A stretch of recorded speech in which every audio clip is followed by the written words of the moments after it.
Next one, draw the graph of y is equal to sin x, y is equal to cos x and x axis in the interval 0, 180. ఈ ఇంటర్వల్లో sin x, cos x అట్లానే x axis వాటి మధ్య bound అయినటువంటి region ఏ విధంగా ఉంటుందో మనం represent చేసుకోవాలి.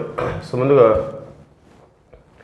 y is equal to sin x, ఇదొక function. y is equal to cos x, అట్లానే x అనేది క్లోజ్డ్ ఇంటర్వల్ 0, 180.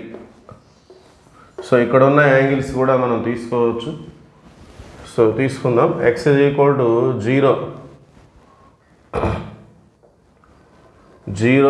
45, 90, 135, 180 రెండు ఫంక్షన్స్ ఉన్నాయి మనకి. ఇలా రెండు ఫంక్షన్స్ ఉన్నప్పుడు అవి రెండు ఇంటర్సెక్ట్ అయ్యే పాసిబిలిటీ ఉంటుంది.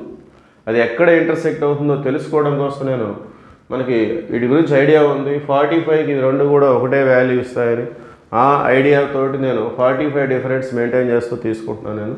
ఎందుకంటే అక్కడ అవి ఖచ్చితంగా ఇంటర్సెక్ట్ అవుతాయి కాబట్టి మనం ఇక్కడ రిప్రజెంట్ చేస్తే 5/4 తీసుకుంటే బాగుంటుంది. Okay, so that is the purpose. So ముందుగా y is equal to sin x. Okay, sin 0 అట్లానే y is equal to cos x. So sin 0 అంటే 0, cos 0 అంటే 1. 45కి రెండింటికి ఈక్వల్, sin 45 అయినా cos 45 అయినా. సో రెండు ఫంక్షన్స్ ఉన్నప్పుడు అవి రెండు ఎక్కడైతే ఇంటర్సెక్ట్ అవుతాయో దాన్ని రిప్రజెంట్ చేయడం అనేది ఒక కామన్ థింగ్. అందుకనే దాన్ని మనం రిప్రజెంట్ చేసాం ఇక్కడ. సో రిప్రజెంట్ చేయాలి కూడా. అట్లానే 90 తీసుకుంటే sin 90 అనేది 1, cos 90 0. సో 3π/4 135. 135 సెకండ్ క్వాడ్రంట్లో సైన్ ప్లస్. సో ఇది 1/√2 వస్తుంది. సో అదే కాస్ విషయం వచ్చేసరికి -1/√2. Second quadrant cos -180. sin 180 అనేది 0. సైన్ అనేది 180 మల్టిపుల్స్కి 0 వస్తుంది. కాస్ 180 -1. సో వీటిని మనం గ్రాఫ్లో ఇండికేట్ చేద్దాం.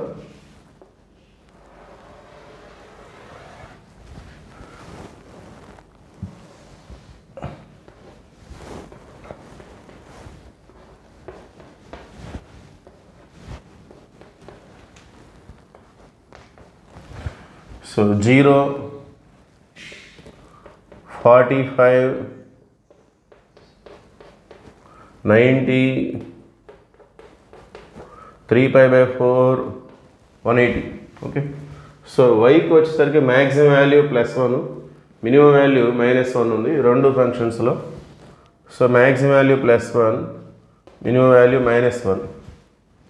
ఓకే, సో మనం 1/√2కి సంబంధించి డెసిమల్ ఎంత వస్తుందో మనం పర్టికులర్గా రిప్రజెంట్ చేయాల్సిన అవసరం లేదు. ఇవి రెండు ఆటోమేటిక్గా ఇంటర్సెక్ట్ అవుతాయి. ఎక్కడైతే ఇంటర్సెక్ట్ అవుతాయో దాన్ని మనం ఆ పాయింట్గా రిప్రజెంట్ చేసేయచ్చు. సో ముందుగా 0కి sin 0 వచ్చింది. సో 0, 0 అంటే అది ముందుగా సైన్కి సంబంధించినటువంటి పాయింట్స్. π/4కి 1/√2 దీన్ని రిప్రజెంట్ చేయకపోయినా మనకి అది ఆటోమేటిక్గా రెండు ఉన్నాయి కాబట్టి గ్రాఫ్లో కట్ అవుతుంది అది. సో π/2కి 1. సో π/2కి 1 అంటే ఇగో 1 ఇది, π/2 ఇది, ఈ రెండు ఇంటర్సెక్ట్ అయ్యేటటువంటి ప్లేస్. అట్లానే 3π/4 1/√2 వదిలేయండి. పైకి 0. సో 180కి 0. 180 అంటే 0 అంటే అది ఎక్కడ ఉంటే అక్కడే తీసుకుంటాం మనం. సో sin x గ్రాఫ్ ఇది.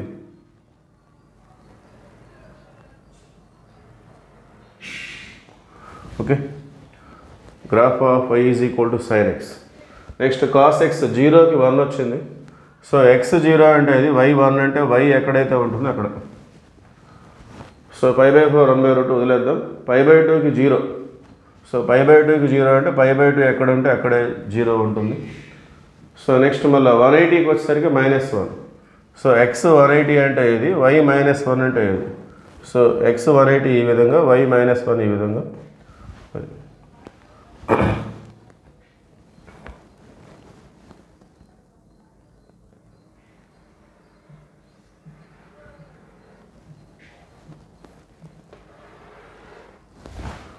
సో ఈ విధంగా కొంచెం వంపుగా వచ్చేస్తుంది అది, రఫ్ డయాగ్రామ్ కదా. సో ఇక్కడ ఇంటర్సెక్ట్ అయింది. సో π/4 దగ్గర ఖచ్చితంగా ఇంటర్సెక్ట్ అవుతాయి అవి. So π/4 comma 1/√2. ఓకే, కొంచెం వంపుగా డ్రా చేస్తే సరిపోయేది.